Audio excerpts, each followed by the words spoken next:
P varies as Q squared over R. So P varies as Q squared over R. So this is the information. Now, what are we told to do now? We're given some other things to handle. So we're going to say, okay, the next thing you do now is you introduce, you remove the sign of proportionality and introduce a constant.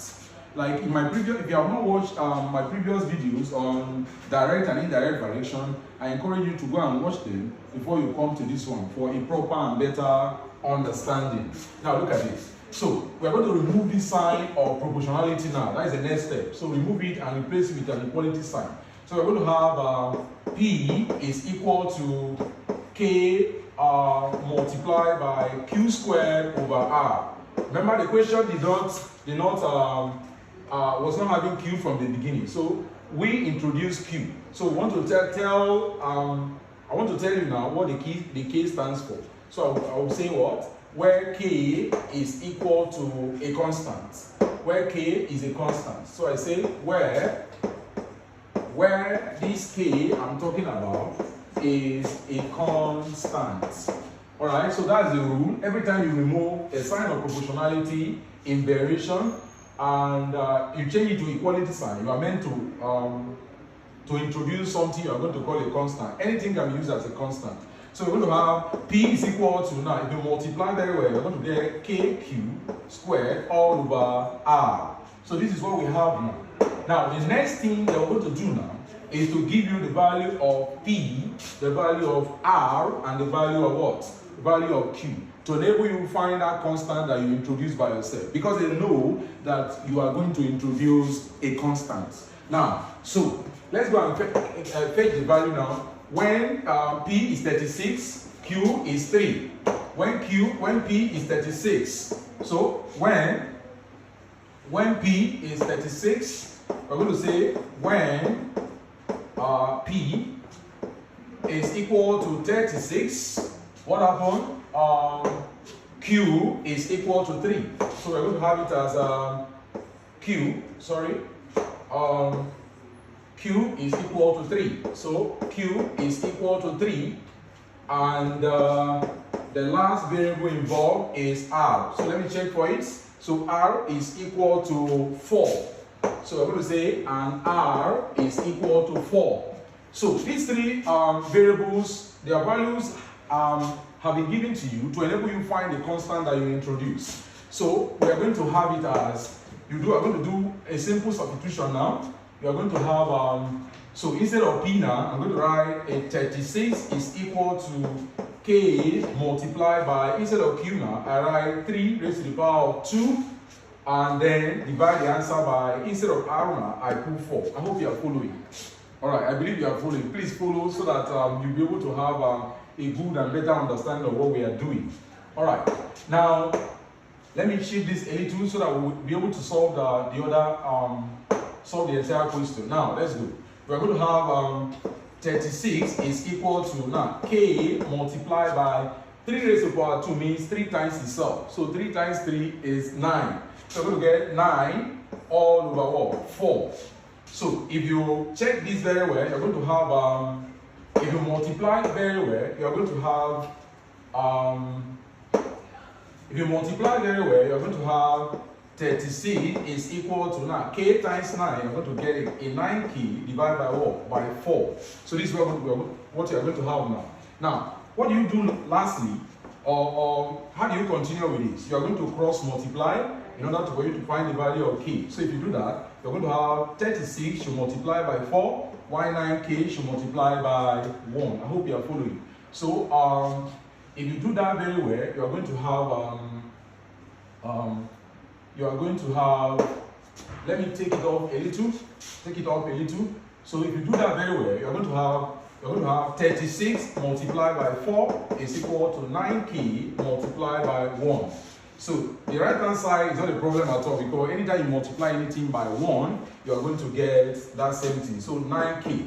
Now this other side now, you're going to have 36 multiplied by 4. So 6 times 4 is 24. Write down 4, carry 2.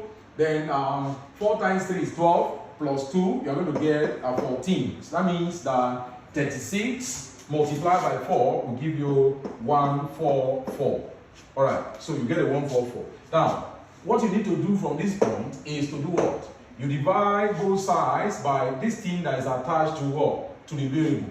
So if you look very well, you see that what? That 9 is attached to what you are looking for. So you divide both sides by that 9 so that the 9 will go away. So I'm going to say divide both sides, divide both sides by 9. That's what I'll write now. So I'm going to have 144 over what? 9 is equal to what? 9k all over what? 9. So 9, we'll cancel 9 for you. And then you go ahead and do what? And divide 144 by what? You divide 144 by 9 in order to get the value of k. So if you divide this thing very well, you see that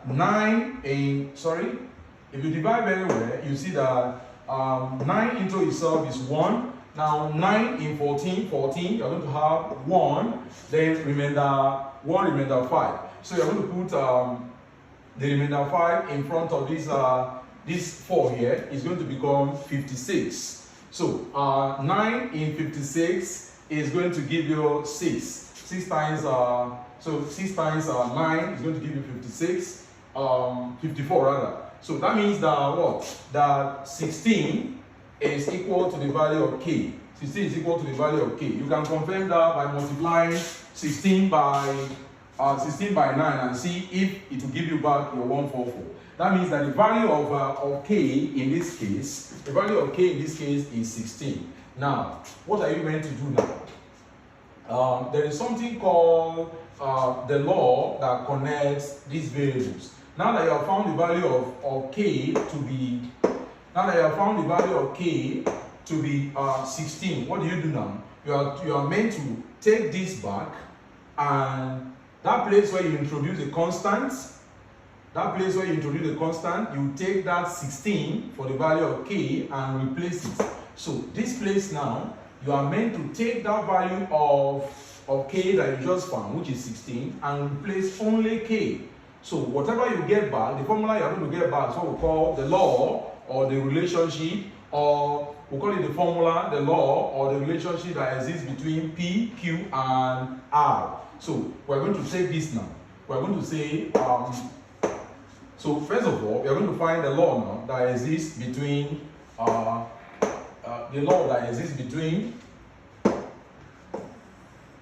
so we are going to have, so k is equal to 16. Let me take it back. So that means now that we're going to say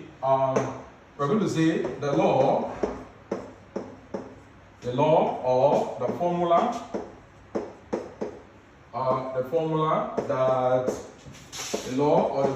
that connects.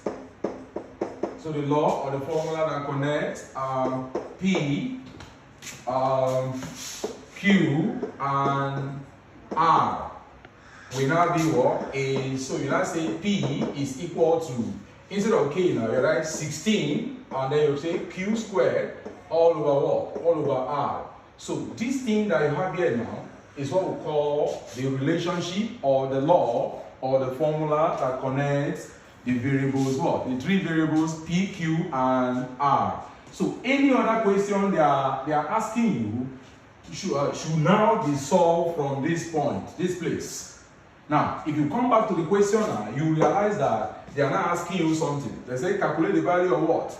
Calculate the value of, calculate P, Q rather, when P is equal to 200 and R is equal to what? 2. So we are looking for the value of Q now. So you are going to have, so just like I said before, any other thing you are solving should be from this point. Now, you are going to say, when P is equal to 200 and R is equal to, let me look at it very well, R is equal to 2. So R is equal to 2. What are you meant to do? Then Q is not given. So I put a question mark on Q. Now, we're going to bring this formula or relationship that exists between the three variables now down to now get the value of Q from there. So we're going to say P is equal to what? 16Q squared all over what? All over R. So what do I do now? Anywhere I see P, I'm going to put 200. Anywhere I see Q, I'm going to put what? 2. That's how we will continue. Now, that's how we continue. So if you do that very well, you're going to have instead of P now, you're going to have 200 is equal to what? 16Q squared all over what? R. Now, instead of R now, put 2 for R also. So you write 2. Now make this one a fraction. In fact, you may not do that. You don't need to do that. You don't need to do that because here you can actually reduce this thing. So 2 here is 1. 2 here is how many? Is 8. So you're going to have 200 is equal to what? Q. So let me move it a little bit forward. So you now have everything will reduce to what? To 200 is equal to what? If you multiply 8 times Q squared, you're going to get what? 8Q what? Squared. Now, what do you do next? Now, you divide both sides by this thing that is attached to what? This thing that is attached to this Q that you are looking for. So if you do that, you're going to say 200 divided by what? By 8 is equal to what? 8Q what? Squared divided by what? By 8. So 8 here will cancel 8 for you, and then you try to break this one down in order for you to get the final answer. Now, if you do that, you are going to have 4 can go here, or you may use 2. So we're going to say 4 in 8 is 2. Now 4 inside of this 20. 4 in 20 is 5. So you raise this 0 up. That means that what? You're going to have 50 all over what? 2 is equal to what? The value of Q squared. Alright? So value of Q squared. Now, but if you look very well, you realize that what? You realize that 50 can divide 2. So you're going to say what? 2 here is 1. How many 2 inside of 50? You get 25 of them. So you have 25. Now, that means that what? 25 is equal to what? Q squared. Now, the final thing for you to do now is to take square root of both sides. So that what? Square will help you to cancel the square root.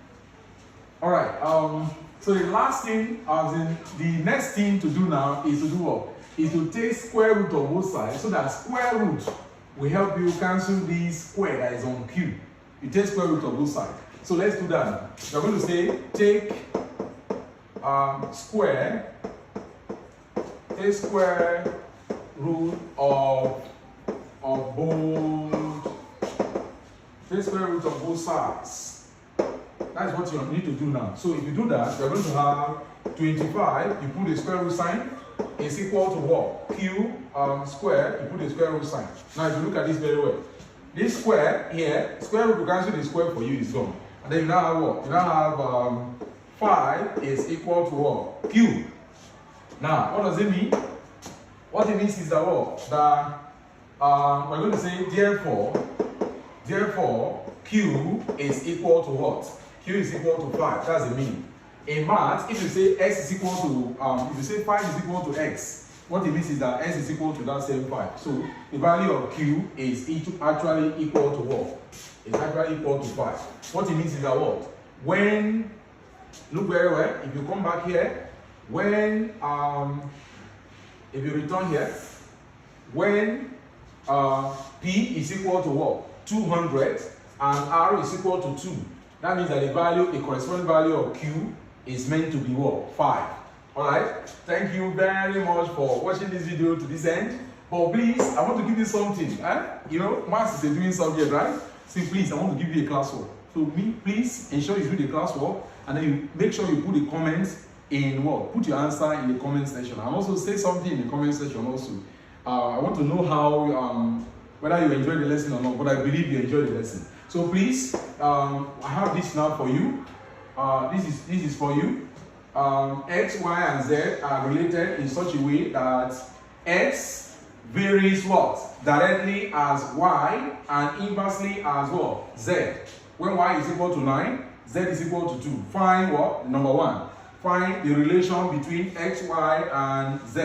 And then number 2, the b part, find the value of x when y is equal to 14 and z is equal to what?